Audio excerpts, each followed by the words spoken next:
அனைவருக்கும் வணக்கம். இது கிஷோபகலந்து கோகிஷ்ணன். Very good morning to all. சில என்ன பண்ணுறீங்க? நல்லபடியாக படிச்சுட்ருக்கீங்களா? சரி, ஓகே. எக்ஸாம் முடிஞ்சு ஒரு 10 நாள் கிட்ட ஆயிடுச்சு. ஸோ எல்லோரும் வந்து படிக்க ஆரம்பிச்சிருப்பீங்க. ஒரு சிலர் வந்து ரொம்ப யோசிச்சுக்கிட்டே இருப்பீங்க. ஓகேங்களா? ஸோ ரொம்ப யோசித்து நேரத்தை வந்து வீணடிக்க வேண்டாம். ஏன்னா நீங்கள் யோசிக்கிறதுக்கு டைம் தேவைப்படும். ஓகேங்களா? அதுலேருந்து நீங்கள் இப்போ நடந்து முடிஞ்ச எக்ஸாம்லேருந்து மீண்டு வரத்துக்கு டைம் கண்டிப்பாக தேவைப்படும் தான். பட் அது நடந்து முடிஞ்சதை நினச்சி வருத்தப்பட்டு நீங்கள் என்ன ஆயிடுறீங்க அப்படின்னா, அதுக்கு அடுத்தது என்ன தீர்வுங்கிறது யோசிக்காமல் என்ன பண்ணிடுறீங்க, ரொம்ப மைண்டு வெக்ஸ் ஆகி வெறுப்பாகி, ஓகேங்களா, ஒரு மாதிரி ஆகிடுறீங்க. ஓகேங்களா? ஏன்னா உங்கள் ஃபேஸ் கட்டே பார்க்குறதுக்கே முடியல. அந்த மாதிரி எல்லோரும் ஆயிடுறீங்க. குரூப் எக்ஸாம் வந்து தமிழ் கொஷின்ஸ், ஜிகே எல்லாமே வந்து கொஞ்சம் கஷ்டமாக தான் கேட்டிருக்காங்க. பட் இருந்தாலும் அடுத்த வருஷம் நடக்கக்கூடிய எக்ஸாமுக்கு இப்போ பார்டரில் இருக்கிறவங்களுக்கு ஒரு குழப்பம் இருக்கும். ஒரு 140க்கு மேலே இருக்கிறவங்க எல்லாத்துக்குமே வந்து மெயின்ஸ் படிக்கலாமா வேணாமா அப்படிங்கிற ஒரு குழப்பம் இருக்கும். பட் 140 பிலோ எடுத்தவங்க தயவு செஞ்சு படிக்க ஆரம்பிச்சிடுங்க. ஏன்னா அதுக்கு கீழே வந்து கட் ஆஃப் அப்படிங்கிறது எந்த மாதிரி போகும் அப்படின்ட்டு தெரியல. ஸோ உங்களுக்கு தெரியும் நீங்கள் எடுத்த மார்க் வந்து நமக்கு மெயின்ஸ்க்கு கிடைக்குமா கிடைக்காதான்னு உங்கள் மனசுக்கு ஒரு விஷயம் தோணுமில்ல. அதன்படி ஓகே மெயின்ஸ் படிக்கலாமா, ஓகே டக்குன்னு என்ன பண்ணுங்கள், மெயின்ஸ் படிக்க ஆரம்பிங்க. ஆல்ரெடி நான் சொல்லியிருந்தேன் மெயின்ஸுக்கு படிக்கிறதுக்கு ப்ரிலிமினரிக்கும் மெயின்ஸுக்கு இருக்கிற காமனான டாபிக் நான் உங்களுக்கு சொல்கிறேன். இந்த ரிசல்ட் வர வரைக்கும் அதை படிச்சுட்ருங்க. எப்படி இருந்தாலும் அது வேஸ்ட் ஆகாது. அது இன்றைக்கி நம்ம வீடியோ பதிவு வந்து கொடுத்துருவோம். நம்ம லெசன்ஸ் லிஸ்ட்டில் ரெடி பண்ணியாச்சு. அதை நம்ம தனியாக ஒரு வீடியோ பதிவு நம்ம கொடுத்துருவோம். சரிங்களா? மற்றபடி நீங்கள் வந்து அது மெயின்ஸுக்கு அப்படி யூஸ் ஆகிடும். இல்லைனாலுமே ரிசல்ட்டில் வழினாலுமே உங்களுக்கு அடுத்தது குரூப் 4க்கு யூஸ்ஃபுல்லாக போயிடும். ஸோ டைம் வந்து நீங்கள் வந்து வேஸ்ட் பண்ணிக்க வேண்டாம். புரியுதுங்களா? ஸோ லாஸ்ட் டைமும் வந்து நீங்கள் என்ன பண்ணுவீங்க, எக்ஸாம் கிட்ட வரப்போ தான் படிச்சுட்டு ஒரு 6 மாதம் இல்லை ஒரு 8 மாதம் இருக்கும்போது படிக்க ஆரம்பிப்பீங்க. எல்லாத்தையும் சிலபஸை முடிக்கிறதுக்கு 7 மாதம் ஆகிடும், இல்லை 6 மாதம் ஆகிடும். அப்புறம் நீங்கள் அதை ரிவிஷன் பண்ணுறதுக்கு டைம் இல்லாமல் போயிடும். ஏன்னா நடுவில் வந்து நமக்கு வந்து கமிட்மெண்ட்டு நிறைய வரும். இப்போ நமக்கு ஒரு எக்ஸாமுக்கு இப்போ அடுத்த வருஷம் எக்ஸாம் வருதுன்னு வச்சுங்களேன், மினிமம் ஒரு 8 மாதம் 10 மாதம் டைம் இருக்குன்னா 8 மாதம் நமக்கு முழுசாக இருக்காது. அதில் 3 மாதம் நமக்கு வந்து கமிட்மெண்ட்லேயே போயிடும். அது உங்களுக்கு எல்லாருக்குமே தெரியும். எஸ்பெஷலி நம்மளுடைய கிறிஸ்டோபா ஸ்டூடெண்ட்ஸுக்கு நல்லாவே தெரியும். ஏன்னா நீங்கள் எல்லாருமே ஒரு கமிட்மெண்ட்டுக்குள்ளே படிக்கக்கூடிய ஸ்டூடெண்ட்ஸ். ஹவுஸ் ஒய்ஃபாக இருக்கட்டும், இல்லை வேலைக்கு போய்ட்டு வந்து படிக்கிறவங்க, இல்லை காலேஜ் போய்ட்டு வந்து படிக்கிறவங்க, எல்லாமே ஒரு கமிட்மெண்ட்டுக்குள்ளே தான் படிக்கிறீங்க. யாரும் ஃபுல் டைம் படிக்கிற ஆஸ்பிரண்ட்டுங்கிறது ரொம்ப கம்மி தான். அப்போ வந்து அந்த கமிட்மெண்ட்டுக்குள்ளே படிக்கும்போது நமக்கு ஒரு 8 மாதம்னா அதில் 3 மாதம் கண்டிப்பாக போயிடும். 8ல் 3 பங்கு நமக்கு அந்த கமிட்மெண்ட்டுக்குள்ளே போயிடும். மீதி இருக்கிறது 5 மாதம் தான் நமக்கு இருக்கும். அந்த 5 மாதமும் நமக்கு வந்து பார்த்தோன்னா எதிர்பாராத கமிட்மெண்ட்டாக வந்துச்சுன்னா ஒன்றும் பண்ண முடியாது. ஒரு ஹெல்த் இஷ்யூ ஆனாலும், ஒரு ஃபங்க்ஷனோ, okay, whatever it is, அப்போ அதுலேயும் நமக்கு வந்து கொஞ்சம் டைம் போகும். ஓகேங்களா? அப்போ பாதிக்கு பாதி தான் நமக்கு வந்து டைம் அப்படிங்கிறது கிடைக்கும். அப்போ அதையும் நம்ம சரியாக பயன்படுத்தணும். அதுக்குள்ளேயும் நம்ம வந்து குழப்பிக்கிட்டு ஏதாவது வந்து திங்க் பண்ணிக்கிட்டு ரொம்ப ஆழமாக யோசிக்கிறதுல பிரயோஜனம் கிடையாது. புரியுதுங்களா? ஏன்னா ஒவ்வொரு எக்ஸாமும் நம்ம வந்து இது பண்ணிவிட்டு அதுலேருந்து மீண்டு வரதுக்கு 2-3 மாதம் எடுத்துக்கிட்டு திரும்பவும் அதுக்கப்புறம் பிளானர் வந்ததுக்கப்புறம் நீங்கள் படிக்க ஆரம்பிப்பீங்க. கரெக்டு தான், பிளானர் வந்ததுக்கப்புறம் கூட படிக்கலாம். ஆனால் அதுக்கப்புறம் கமிட்மெண்ட் உங்களுக்கு வராதுன்னு உங்களால் உறுதியாக சொல்ல முடியாது.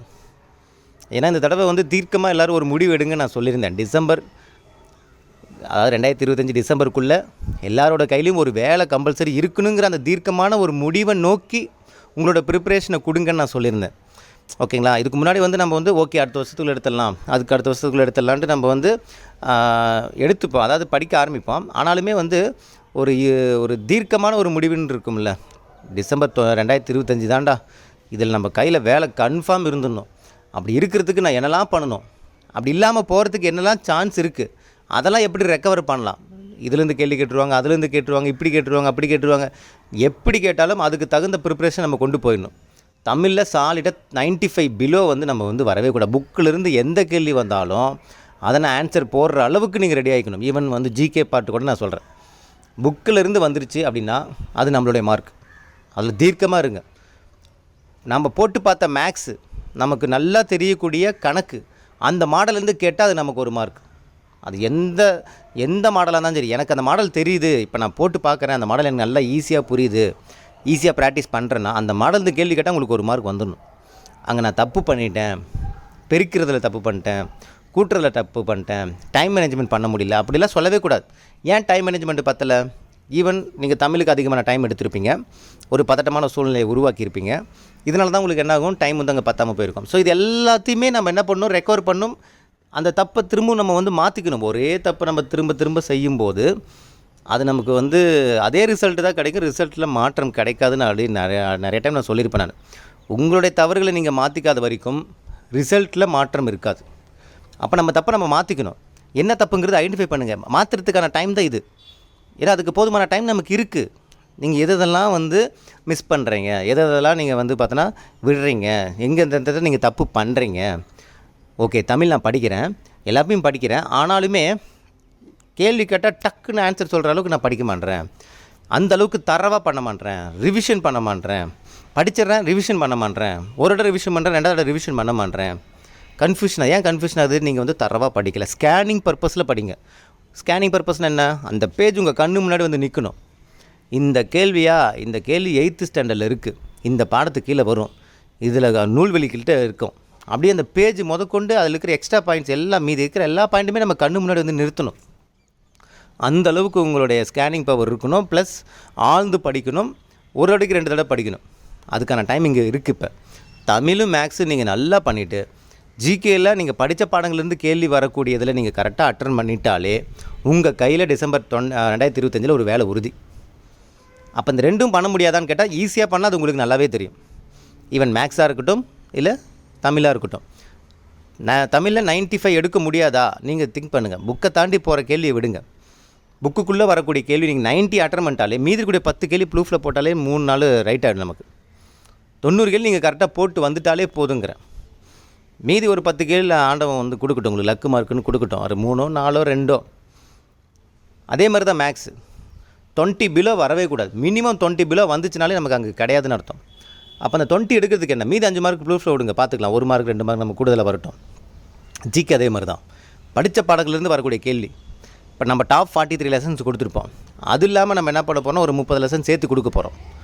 ஸோ டோட்டலாக 80 லெசன்ஸ், எல்லா சிலபஸும் கவர் ஆகிற மாதிரி. இதெல்லாம் நீங்கள் பண்ணிட்டாலே அழகாக நீங்கள் என்ன பண்ணிடலாம், நீங்கள் நல்ல ஸ்கோர் பண்ணிடலாம். ஏன்னா நமக்கு வந்து குரூப் 4 வந்து பார்த்தோன்னா 11th 12th கேள்விகள் கொஞ்சம் நிறைய கேட்குறாங்க. அது வரலாறாக இருக்கட்டும் இல்லை பாலிட்டியாக இருக்கட்டும். ஸோ அப்போ அதெல்லாம் சேர்த்து கவர் பண்ணிட்டோம் அப்படின்னா ஆட்டோமேட்டிக் என்ன, ஆல்ரெடி நீங்கள் படித்த ஒரு 43 லெசன், ஒரு எக்ஸ்ட்ரா ஒரு 37 லெசன்ஸ் சேர்த்து நம்ம படிச்சிட்டிங்கன்னா மோரோவர் எல்லாமே நீங்கள் கவர் பண்ண மாதிரி ஆகிடும். கொஸ்டின்ஸ் எங்கே கேட்டாலும் ப்ரீவியஸ் கொஸ்டின் பேப்பர் முதற்கொண்டு நம்ம எல்லாமே ரெஃபர் பண்ணுற அளவுக்கு நம்ம ரெடி ஆகிட்டிங்கனாலே போதும். ஏன்னா எல்லாத்துக்கும் நம்ம வீடியோஸ் கொடுத்துட்ருக்கோம், உங்களுக்கு வந்து கோச்சிங் கொடுத்துட்ருக்கோம். ஸோ இதெல்லாம் ரெடி ஆகிட்டாலே டாப் மார்க் எடுக்கலாங்கிறேன். பாஸ் அப்படிங்கிறதெல்லாம் தாண்டி டாப் மார்க் எடுக்கலாம். 120 எடுத்தால் பாஸ் அப்படியா? ஓகே, ஒரு 175க்கு மேலே 180 டச் பண்ணுற அளவுக்கு நீங்கள் ஸ்கோர் ஈஸியாக எடுக்கலாம். 3 விஷயந்தான். 1, தமிழ் நல்லா ஃபோக்கஸ் பண்ணி நல்ல மார்க் எடுக்கணும். 2வது மேக்ஸு 20 எபோவ் எடுக்கிற அளவுக்கு ப்ராக்டிஸ் பண்ணிக்கணும். நம்ம பார்த்த மாடல்லேருந்து வரக்கூடிய கேள்வி தப்பே பண்ணக்கூடாது. 3வது ஜிகே. இது எல்லாத்தையும் நீங்கள் ஒருங்கிணைச்சி டைம் மேனேஜ்மெண்ட்டுக்குள்ளே கொண்டு வந்துட்டிங்கனாலே போதும்.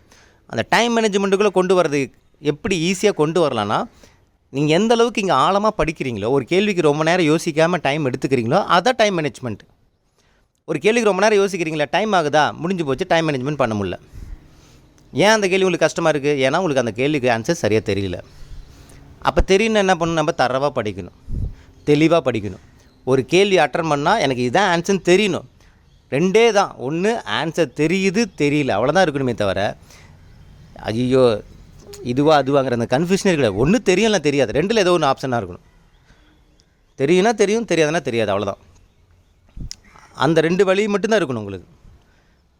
ஏன்னா தெரியாதுன்னா நான் படிக்கலை, தெரியும்னா நான் படிச்சிருக்கேன், அவ்வளோதான். நான் படித்தேன் ஆனால் மறந்து போச்சு, படித்தேன் ஆனால் எனக்கு வந்து பார்த்தோன்னா ஞாபகத்துக்கு வரல, இல்லை இதுவா அதுவாங்கிற கன்ஃபியூஷன் இருக்குது, ஆனால் படிச்சிருக்கேன், இந்த மாதிரி இருக்கவே கூடாது. இதுக்கான ஆப்ஷனே நீங்கள் கொடுக்கவே கூடாதுங்கிறேன். 1 தெரியும், நான் படிச்சிருக்கேன் போட்டேன், இது நான் படிக்கலை நான் ப்ளூஃபில் போடுறேன், அவ்வளோதான். இந்த 2 மட்டும் தான் உங்களுக்கு இருக்கணும். புரியுதுங்களா? கிளியராக? ஸோ படிக்க ஆரம்பிச்சுக்கங்க. ரொம்ப யோசிச்சு டைம் வந்து வேஸ்ட் பண்ணிக்க வேண்டாம். யோசிக்கிறதுக்கான டைம் வந்து எடுக்கிற சூழ்நிலை நம்ம இல்லை. 10 நாள் நீங்கள் யோசிக்காதது இனிமேல் யோசித்து ஒன்றும் வரப்போகிறது கிடையாது. வேணுனாலும் இன்னும் ஒரு 2-3 நாள் எடுத்து யோசித்து பண்ணுங்கள். ஆனால் அந்த 2-3 நாள் பின்னாடி நமக்கு கிடைக்காம தான் போகும். எல்லோரும் படிக்க ஆரம்பிச்சிட்டாங்க. நீங்கள் எப்போ ஆரம்பிக்க போகிறீங்கன்னு பாருங்கள். எல்லோருன்னா யார்? கமிட்மெண்ட்டுக்குள்ளே நமக்கு வேறு ஆப்ஷன் கிடையாது, நெக்ஸ்ட் எக்ஸாம் தான் அப்படின்னு டிசைட் பண்ண நான் படிக்க ஆரம்பிச்சுக்கணும்.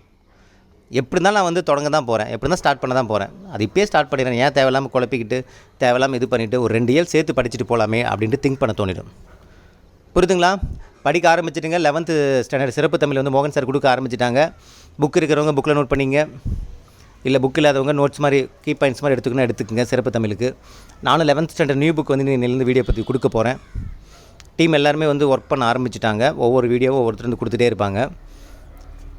11th ஸ்டாண்டர்ட் நியூ புக் வந்து நல்லா தெளிவாக தரவாக படிக்காதவங்க வீடியோ டைம் பார்த்துட்டு படித்து பாருங்கள், ரொம்ப ஈஸியாக இருக்கும். சிறப்பு தமிழும் அதே மாதிரி தான். அடுத்தடுத்த வீடியோ பதிவு வந்துட்டுருக்கு, ஃபாலோ பண்ணிங்க. ஓகேங்களா? ஓகே, இந்த வீடியோ உங்களுக்கு பிடிச்சி நினைக்கிறேன். மீண்டும் அடுத்த ஒரு வீடியோட சந்திக்கலாம். இது கிஷோபா கடந்து கிருஷ்ணன். தேங்க்யூ.